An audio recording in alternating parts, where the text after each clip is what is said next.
It's time for that part in our show. That's tough or that's enough. We give you a few trending topics and we fire away with our thoughts on them. Alex, are you ready? I'm ready. All right. So first things first, we have a few coaches let go after 0-3 starts. UCLA fires head coach Deshaun Foster, and Virginia Tech parted ways with head football coach Brent Pry. Both were out to 0-3 starts. Foster was a very inexpensive coaching hire. He only made $3 million a year, but after an 0-3 start, UCLA was also outscored 108-43. My gosh. Awful. When I read that almost dropped my jaw. I mean, But Nico. Yeah, and we'll get to that part of it too. 2 days after the Bruins were blown out by New Mexico at a mostly empty Rose Bowl, that's when UCLA parted ways with Foster. And I'm going to tell you, he probably should have got a suitcase big enough and took Nico with him. I am not a Nico fan. I wasn't when he was at Tennessee. And honestly, he probably should have stayed at Tennessee. I know Volunteer fans are saying no, but for Nico, you say that you're worth more. You tell Tennessee that's not enough, and pass up playing in an SEC offense tailor-made around your running abilities, and then you go to UCLA, who has limited to no abilities outside of you, and a rebuild situation, and you absolutely have not been good at all. Getting back to Foster, I think this is tough for UCLA all around, but I think they made a good decision in letting go of Coach Foster. It's tough for UCLA. That program is a dumpster fire. That's saying it nicely. Not only was Foster one of the most underpaid head coaches in terms of salary in the country, the program is in the red. They have an over $50 million deficit for the athletic department, and they're also paying $10 million for 3 years to California after UCLA decided to leave for the Big Ten.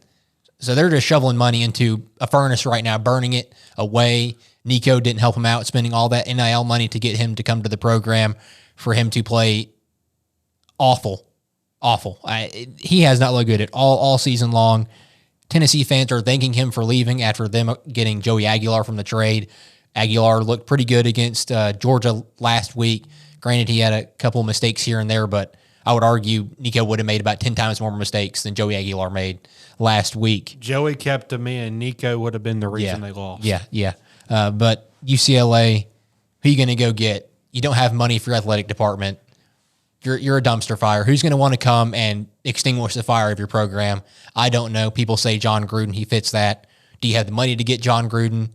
It remains to be seen. There's no hype around the program at all right now.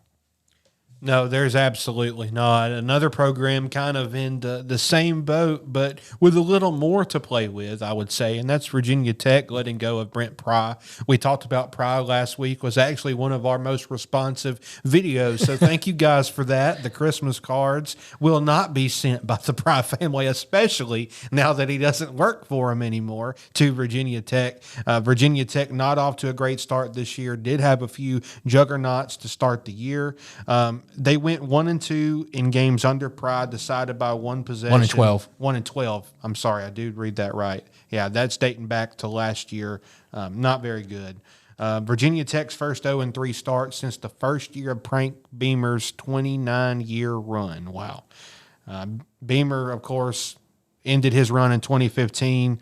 The Hokies have been just trying to get back on track, have been competitive in spots. Pry not getting the job done really, but I don't know that it's all his fault, Alex. I'm going to say that's enough for letting go of Pry. I think he deserved at least through the end of this year. I think it's tough. Brent Pry has had his chances at Virginia Tech, has not shown any sign of improvement. Similar to what Hugh Freeze did last season, putting all his money on Peyton Thorne. Brent Pry put all his money on Kyron Jones this year, and Kyron Jones has played somehow worse than Peyton Thorne did for Auburn last year. That's hard to do. And I think they realized that Brent Pry didn't have what they needed to lift this program back into the national spotlight. A coach that I would look at that Virginia Tech might go after, Michael Vick. He's the head coach at Norfolk State. Yeah, alum. It's a very easy thing for them to go out and get. He'll bring the hype around that program. I think he'll do a lot of what Deion Sanders did for Colorado. Obviously, Deion Sanders didn't play at Colorado for college, but Michael Vick played for the Hokies under Frank Beamer, led them to a national championship in his freshman year. He can bring them back to the national spotlight. He can bring players to that program. He can rebuild that program. He might not be the best head coach in the world when it comes to X's and O's, but if he surrounds himself with guys on offense and defensive side coaching staffs that can do the X's and O's and have that, I think they'll be really excited for what he can do. Yeah, no doubt. And Virginia Tech hungry for some excitement. The top 25 has eluded them for 4 years.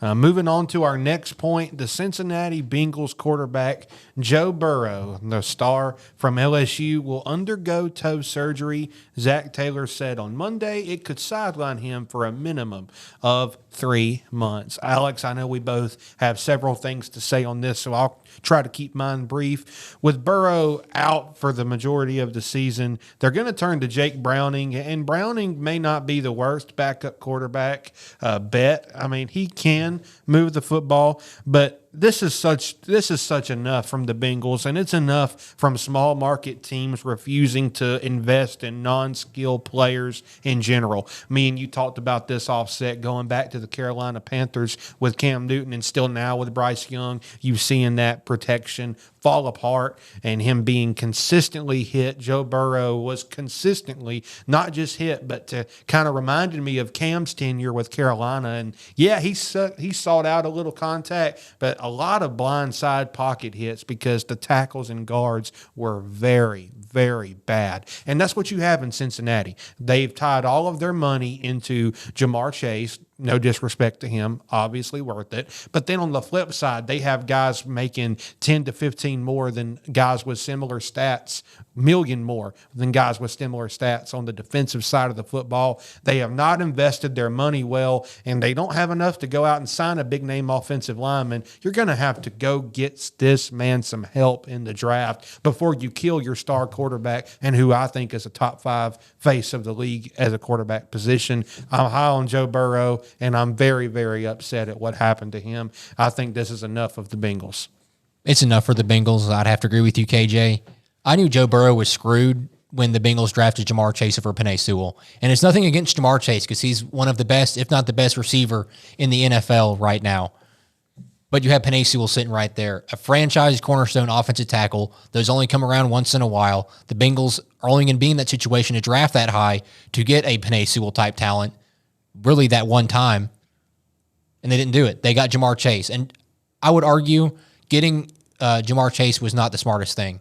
You can go get a receiver who's not going to be Jamar Chase talent level, but he'll be okay. He'll be serviceable for a guy like Joe Burrow. Joe Burrow is one of those handful of quarterbacks in the NFL right now. Josh Allen, Lamar Jackson, Patrick Mahomes. They don't need a Jamar Chase, a Justin Jefferson, an A.J. Brown, a Amon-Ra St. Brown to be good. Josh Allen's best receiver right now is either Keon Coleman or Khalil Shakir. Those guys aren't top 15 receivers in the NFL. Yeah. Patrick Mahomes, Rashee Rice, and Xavier Worthy. Rashee Rice could be up there as a top 15 receiver in the NFL. Xavier Worthy has that type of talent. Patrick Mahomes has Travis Kelce. I get it. But right now he's playing games with Hollywood Brown and Juju Smith-Schuster and an old Travis Kelce as his best weapons. Lamar Jackson, Zay Flowers, and a retirement home DeAndre Hopkins, and Mark Andrews, who might as well have his hands in his pants the entire game, are his best weapons. And Joe Burrow could easily be serviceable with T. Higgins and a couple other guys and be fine. But they decided, you know what, let's get Jamar Chase because he's a once-in-a-generation type receiver instead of getting a once-in-a-generation offensive tackle to help protect their quarterback. That doomed them for the rest of really Joe Burrow's time right up to this point.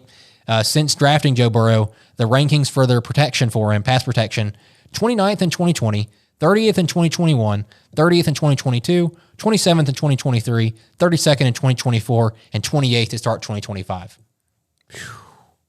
Might as well run out some water boys at that point. I feel bad for Joe Burrow. It's enough for the Bengals.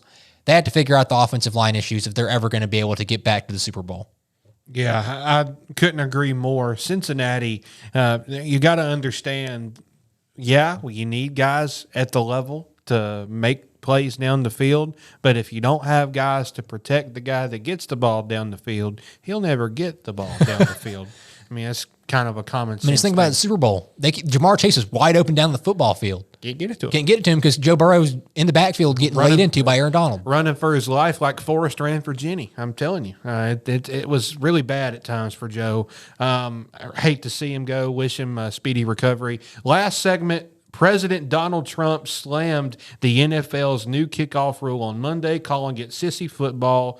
We won't go into his full quote, but to give you some context, the NFL changed the kickoff rules in recent years in an attempt to aid player safety and avoid the brutal head-on collisions that can lead to injuries. The league instilled a new setup with the kicker lining up from his team's 35 and the rest of the coverage unit on the opposing team's 40-yard line. Alex, do we like this rule? Is it too much? Is it enough? Or is it tough for the brand of football in the NFL? I think it's tough. I like the rule. I like the setup. It's allowed more kick returns. It invites them much more than the last setup did. There was a lot of times people just let it go out of the end zone. I'm a big fan of the rule change. I know Donald Trump's not, but it's the stats back up that it's better for the NFL, not only in player safety, but getting people to run the football out of the end zone. Yeah, and he's probably preaching from that old school football mentality. He's probably used to seeing 13-9 every week in football. Not the case anymore.